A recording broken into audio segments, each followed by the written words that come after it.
Hello and welcome. You found the Social Work Podcast. My name's Jonathan Singer, and I'll be your host as we explore all things social work.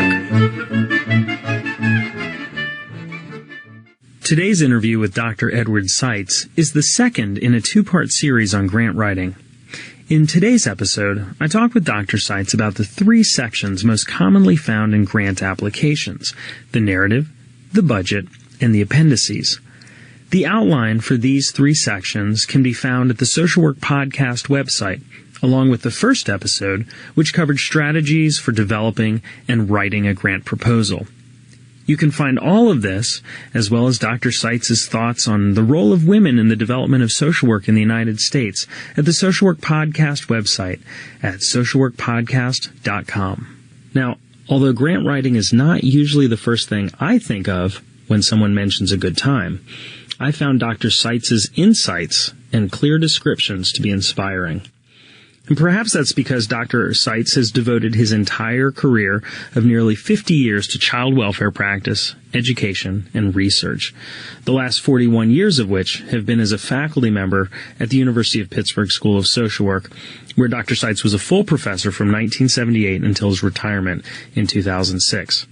He was the coordinator of the school's Child, Youth, and Family Concentration and the coordinator of the Child Welfare Certificate Program. Another area of specialization for Dr. Seitz, and one of the reasons why I think this podcast was so fascinating, is that he's developed an expertise and has actually taught in the area of grant proposal writing. He was the principal investigator on at least one federal, state, or foundation-funded grant project every year from 1971 until 2006. He taught grant proposal writing for over 30 years to graduate students from throughout the schools and departments of the University of Pittsburgh. At his retirement, he was the principal investigator of 9 projects and programs with total annual budgets of over $30 million and a statewide staff of nearly 100 faculty and professional staff. These projects included research, degree, and training programs in collaboration with 16 universities and provided over 35,000 days of training annually to 4,000 public child welfare employees and 9,000 foster parents in all of Pennsylvania's 67 counties, as well as baccalaureate and master's degree programs for hundreds of child welfare workers annually. Dr. Seitz has not only written hundreds of proposals, but he's been a proposal reviewer for the federal government, state agencies, foundations, universities, and private agencies. And currently, Dr. Seitz serves on the board of a foundation and is engaged in institutional advancement work in higher education. And now, on to our interview with Dr. Edward Seitz about grant proposal writing. I was wondering if you could review a generic proposal outline. And we can include this outline on the Social Work Podcast website for the listeners. Certainly. The answers to these questions are generally presented in an organized format which has 3 parts. We'll just call them the narrative, the budget, and the appendices. The appendices are the support documents and technical information. And what I'd like to do is just quickly look at each of these 3 sections, the narrative, the budget, and the appendices, mentioning what will be in each section and telling just a little bit about each one as we go along. All right, the narrative section. The first thing in the narrative section is probably the last thing that the author writes. It's the cover letter or the letter of transmittal. In some cases, the funders have a specific printed form that must be completed, and filling out that form substitutes for the cover letter or the letter of transmittal. But go back to my earlier comments that this is a contract. Somebody has to sign a contract, and usually it's the top official in the organization from which the proposal is being submitted who has the authority to sign contracts. Sometimes it's the CEO, sometimes it's the chairperson of the board, sometimes it's somebody else. But that cover letter on letterhead, which shows the official organization and the official signature of the person able to transmit this proposal and commit to it, is critically important. It's a very short paragraph. It doesn't get into the content of the proposal. It is part of the legal contract, and it comes on top, though it's, as I said, probably written last. Next would ordinarily come an abstract or executive summary. This is a one-paragraph opportunity for the author to deliver a knockout blow. I have to say that I have read thousands of proposals, and I've watched other people read proposals. And sad to say, I think there are a number of proposals submitted in which the only thing ever read is the abstract. The reviewers conclude from the abstract that this is not a worthy proposal, or it does not in some other way fit to the needs of the funding agency. This is the part of a proposal that has to be very, very carefully considered and crafted to convey in the most cogent way the idea that the author has and the reason for submitting the proposal. Remember that this is a generic outline. You would always be following the outline provided by the author, by the funding agency, if there were such. Next might come a table of contents, and whether or not you included this would depend on the length of the proposal and how many pages were in your page limit. You might not have enough pages to include a table of contents. But if you have a very long and complicated proposal, it could be very helpful to the reviewer to be able to flip to a certain page when they want to reconsider or review a part of the proposal that they had already read. Next would be an introduction or a background statement. Now, this really has two parts. One is that you want to introduce your organization. Who is it that brings this proposal to the table? What do we know about them? What is their history in dealing with this kind of an issue? What is their track record and so forth? Who are they? How old are they? How big are they? Who are their collaborators? Things of that sort. And the background really refers not so much to the organization, but the foundational basis for the proposal which is about to be made. What exactly are we going to present here, and where does it come from? Nothing springs from nowhere. So what is the previous research you've already done on this? Previous research other people have already done on this? What brings it to the table? This is a brief section. This does not have to be lengthy. And again, you'll be guided by the specific word or page limits provided. Next comes a needs statement. There is some problem you seek to address. There is some need about which you're concerned. There is some need for intervention, perhaps. What is that need? Perhaps you can convey that strongly with statistical data.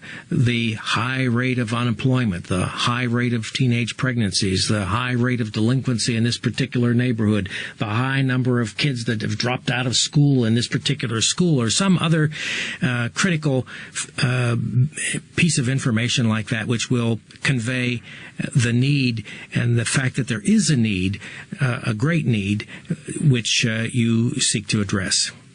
And so, with all that, you now get finally to the proposal, which has a number of subparts. We get to the proposed program, if you will. And here I can say, I can give you these categories very briefly because they're probably familiar to most people. First, the goals, which are the broad statements, the overall one or two things that you would hope to accomplish by carrying out this project, whether it's a research project or a treatment intervention or whatever. What are the objectives, which are the concrete, measurable implementation, you might say, of the goals, the way the goals will be operationalized, the operationalization of the goals. And then the design or methodology. We often talk about methodology in research. We often talk about design in other kinds of proposals which deal with programmatic interventions. How will you set this project up? What will it consist of?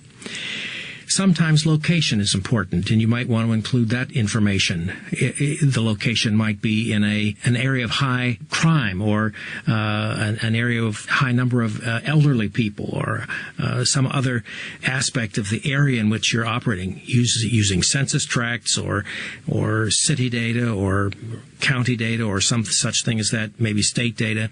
You can help the funder understand why it's important to do this in this particular place and not someplace else, from which the funder may also have another proposal. How will this be staffed? Who will do it? What are their qualifications? How many of them are there? And what would the experience be that they bring to the project?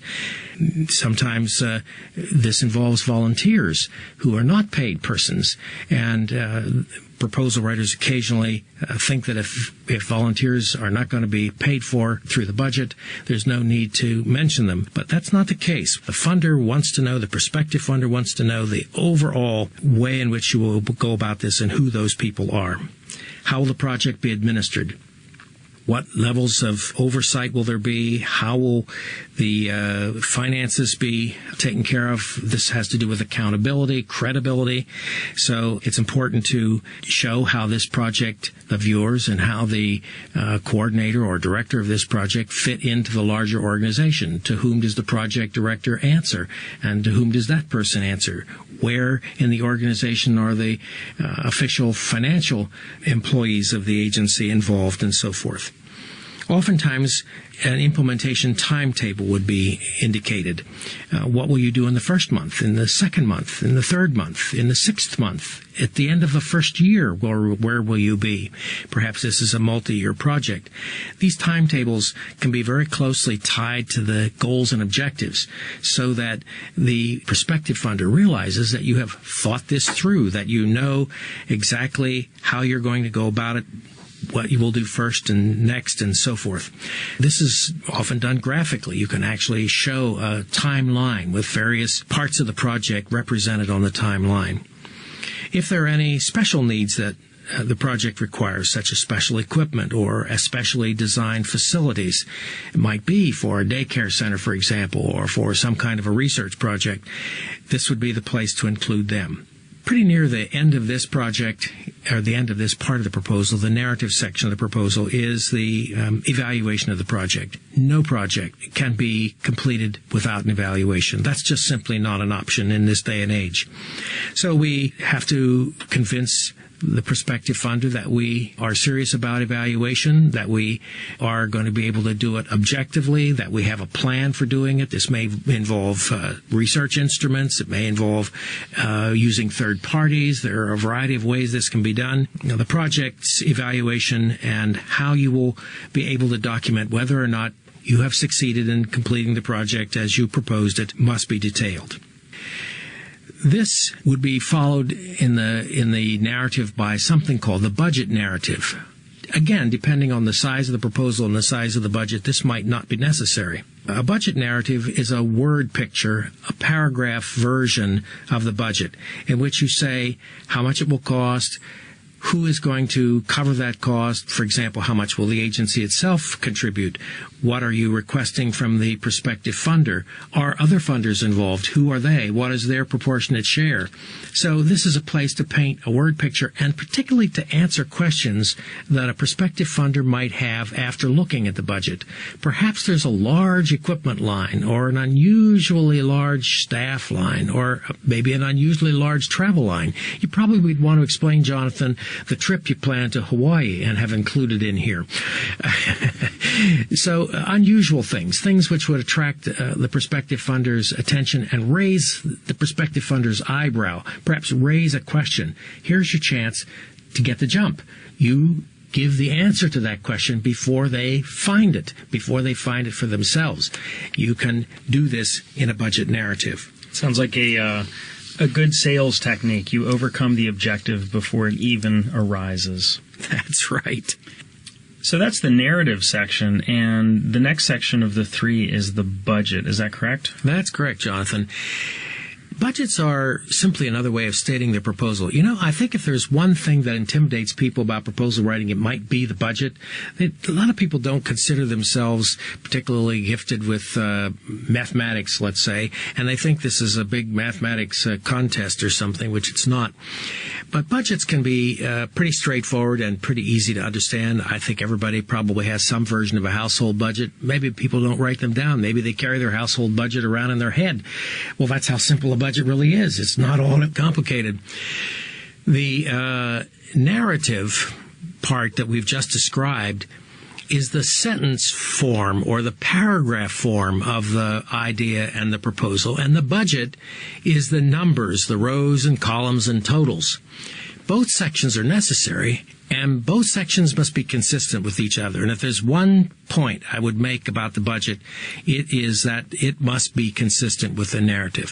What appears in the narrative must also appear in the budget. Nothing can be presented in the budget that is not covered in the narrative. Remember I mentioned a while ago about volunteers. It'd be easy to use some volunteers to help with a project, and since you don't pay them, you wouldn't ordinarily think of them as appearing in the budget, but actually they do, and there's a way to do that, and it's important. So budgets can be technical. They're a topic for another day, and in the meantime, I think what the best thing we can do is suggest that the author consult with the parent organization and get the technical help that they need if they need additional help to do that part. Well, after we've finished the narrative and the budget, and these two are compatible with each other, we have only one part left of the three I mentioned, and that's the appendices. The appendices appear at the end and contain all the technical information that's too detailed to include in the main body of the narrative. The appendices may or may not be included in any page limits imposed by the grant application guidelines, but often they are included in the guideline page limit. And if that's the case, you can't run away with the show here in the appendices. You have to ration yourself, be very cautious about what you include so that you don't shortchange yourself in the narrative. Proposal guidelines usually specify exactly what they want, and if they're lengthy, as I say, it can diminish the number of pages you have available for the narrative. Well, here are some of the ideas of some of the things which are requested for the appendices. One might be a bibliography. If you're doing a research proposal, you might have to demonstrate to the National Institutes of Mental Health, which you mentioned a while ago, Jonathan, you might have to demonstrate for them that you've done a literature review and that you know the score and you know the latest research that's available on this subject. Technical data is another area. For example, I mentioned census data, census tracts for the location of the project. Technical data of that sort, you don't have paragraphs and paragraphs of numbers and percents. You might refer to them. You might use 2 or 3 of the most cogent in your narrative. But for charts and tables of length, 2, 3 pages, small cells, that would be in the appendix. Letters of support. Very often, letters of support are required. This is where the author goes out to other organizations and agencies who are expert in this same area and gets their opinion in writing for the reviewers of the proposal.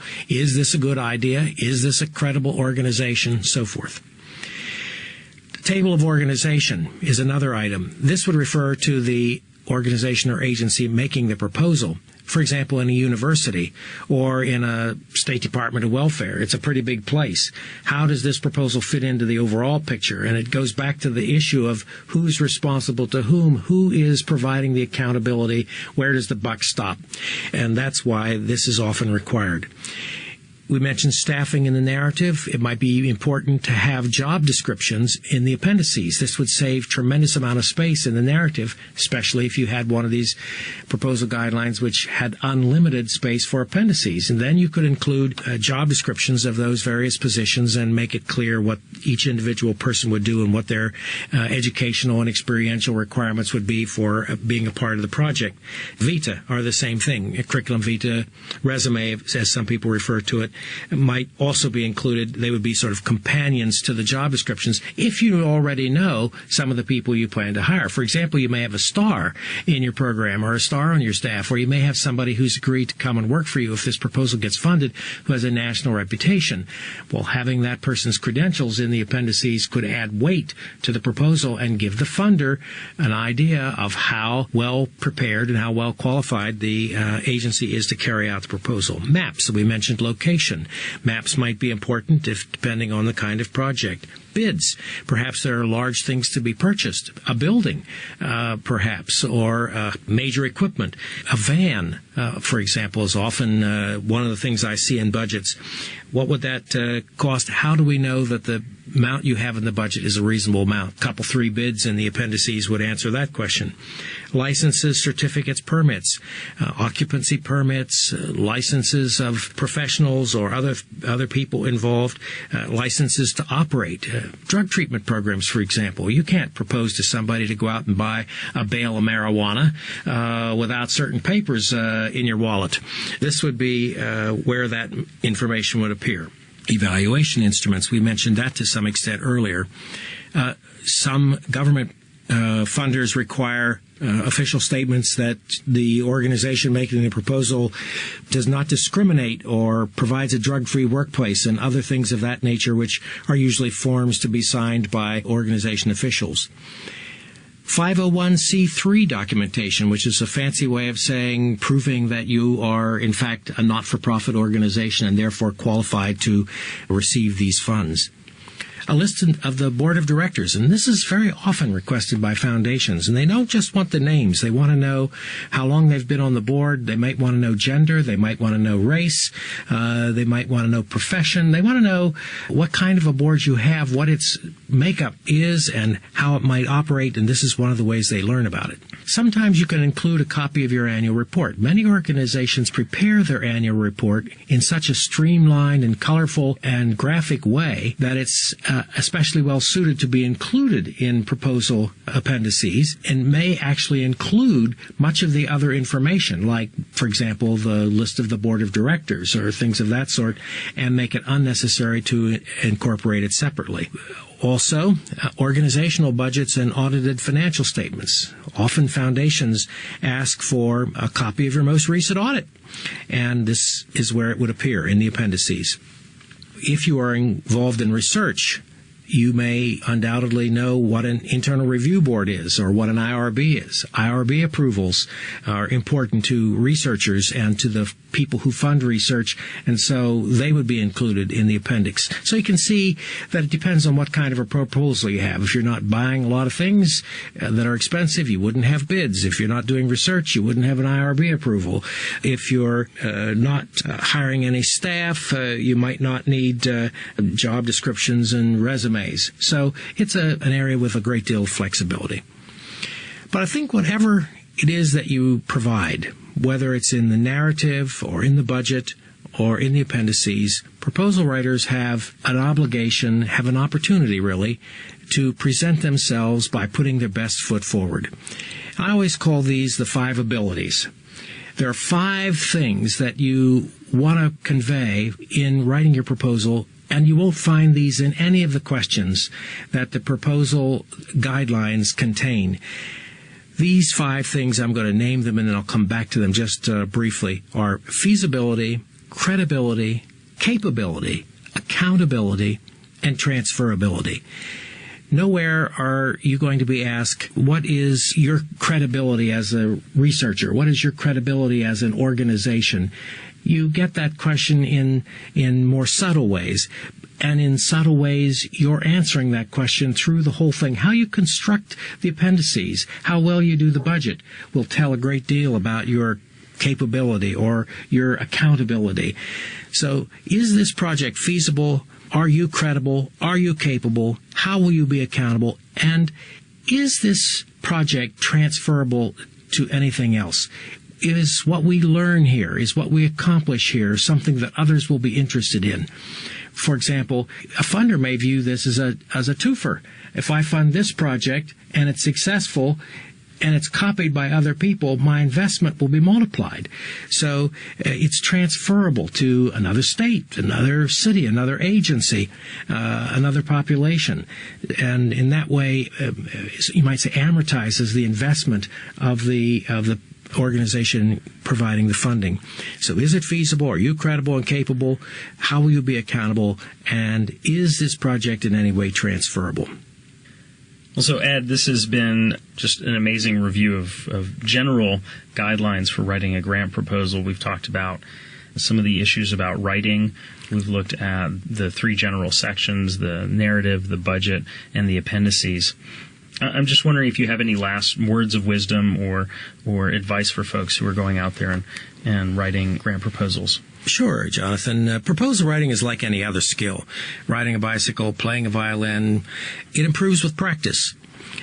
There's no mystery, just work, just even hard work.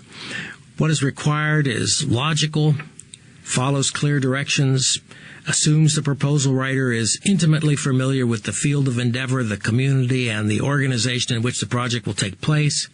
And it assumes the author can clearly and concisely articulate the proposal in English with very little or no jargon. I'm sure you have read proposals in your reviews, I certainly have, where $64 words are used by the writers to try to impress the reviewers. It doesn't work. Straight English, assuming English is the language of the proposal, is what is required. Some proposal writers thoroughly enjoy their work and view it as some sort of a contest they seek to win. Others see proposal writing as something of a necessary evil. To them, proposal writing becomes a task they have to complete successfully in order to be able to do what they really want to do, namely their research, their professional practice, or other activity or effort. There are many details it's not possible to cover here, as you can imagine, and many experiences that skilled proposal writers have to share with those who are less experienced. But those come a little later after some experience. It's always easier to answer questions after people have them. My best advice is to get busy right now and write a proposal. Take some small idea with which you're quite familiar, about which you are passionate, and write a proposal to someone to support your effort or your work. Nothing ventured, nothing gained.